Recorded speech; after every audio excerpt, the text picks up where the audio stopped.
અમદાવાદમાં મહેમદ બેગડાનું રાજ્ય ચાલતું હતું. સહજાનંદ સ્વામીનો એક પ્રસંગ છે.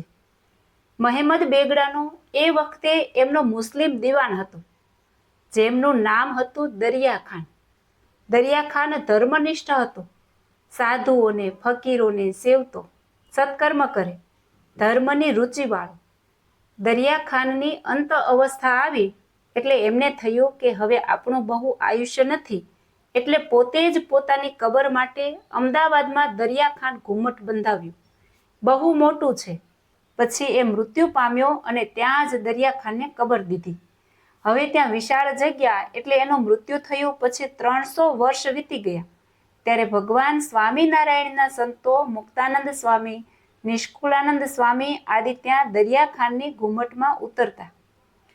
દિવસે, બપોરે, મધ્યાહને ભિક્ષા માગીને આવે. પછી ત્યાં પાઠશાળામાં જે કાંઈ પંડિતજી પાસે ભણ્યા હોય ત્યાં અભ્યાસ આરામ કરે. દરિયા ખાનના ઘુમ્મટમાં સંતો ત્યાં ઉતરતા એટલે ત્યારે સ્વામિનારાયણ ભગવાન અમદાવાદ આવ્યા ત્યારે ત્યાં સંતો હશે એટલે શ્રીજી મહારાજ ત્યાં દરિયા ખાનના ઘુમ્મટમાં આવ્યા. હવે જોજો આશરો શું કામ કરે છે.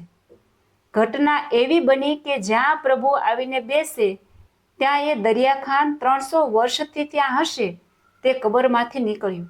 પ્રગટ થઈને મહારાજના ચરણમાં ગોઠણીએ પડીને કહ્યું, યા અલ્લાહ, યા અલ્લાહ. એ ઓળખી ગયો કે આ ખુદા છે. દરિયા ખાન કહે, આપ અલ્લાહ છો, ખુદા છો, મારો ઉદ્ધાર કરો પ્રભુ, હું આપને શરણે આવ્યો છું. એમ કહીને દરિયા ખાને એક દાડમ મહારાજને આપ્યું અને શ્રીજી મહારાજે દાડમ લીધું. સ્વીકારીને દરિયા ખાનના સામે કૃપા દ્રષ્ટિ કરીને એમનો ઉદ્ધાર કર્યો. દરિયા ખાન મુક્ત થયા. આ બાજુ સંતો બધું જોઈ રહ્યા. મહારાજ, આ કોણ ને આ બધું શું? મહારાજ કહે, એ દરિયા ખાન પોતે. હે, હા, જેનો ઘુમ્મટ છે અને જેને અહીં દફનાવી દેવામાં આવ્યો છે. એ દરિયા ખાન 300 વર્ષ પહેલા અહીં મૃત્યુ પામ્યા હતા. 300 વર્ષ સુધી અહીં એ ભટકતા હશે.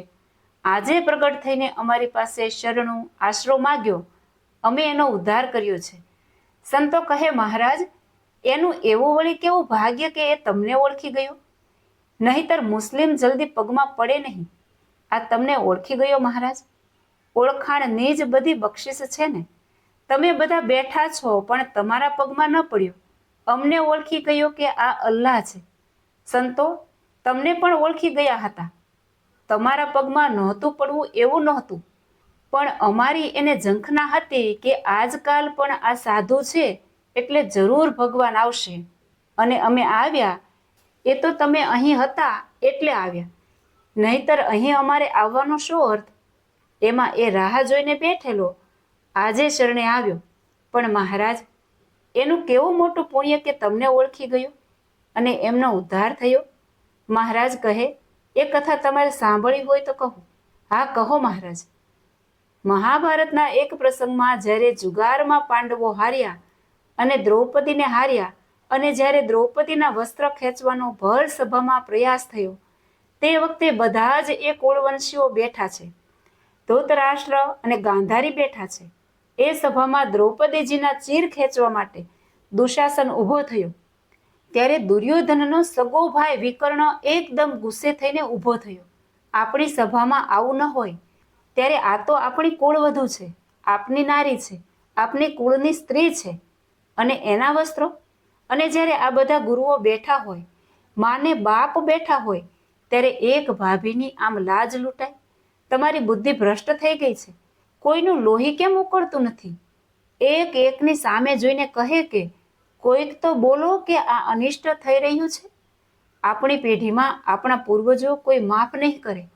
કોઈની તાકાત છે કે નથી?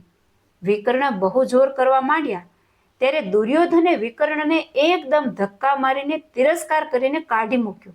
સંતો સાંભળો, એ જ વિકર્ણ, એ જ આ દરિયા ખાન છે. પણ મજાની વાત તો એ છે કે વિકર્ણ એક સતી દ્રૌપદીનો, નારી ભક્તનો પક્ષ રાખ્યો. એ પ્રતાપે એનું ઘણી વખત જન્મ મૃત્યુ થયું, પણ જ્યાં જ્યાં જન્મ્યો ત્યાં ત્યાં કાં તો રાજા થયો અને કાં તો દીવાન થયો. 5000 વર્ષમાં અનેક જન્મ ધર્યા. આ છેલ્લે જન્મે ભલે મુસ્લિમ થયો, પણ રાજાનો દીવાન થયો. આજ અમારે શરણે આવ્યો એટલે અમે એનો ઉદ્ધાર કર્યો છે.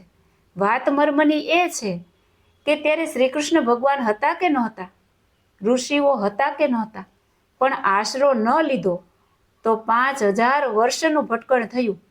પણ જ્યારે સ્વામિનારાયણ ભગવાનના પગમાં પડીને કહ્યું કે હે પ્રભુ, મને તમારે શરણે લો, અને એણે આશરો લીધો, ત્યારે એક ઘડીના 6ઠ્ઠા ભાગમાં એમનો ઉદ્ધાર થઈ ગયો.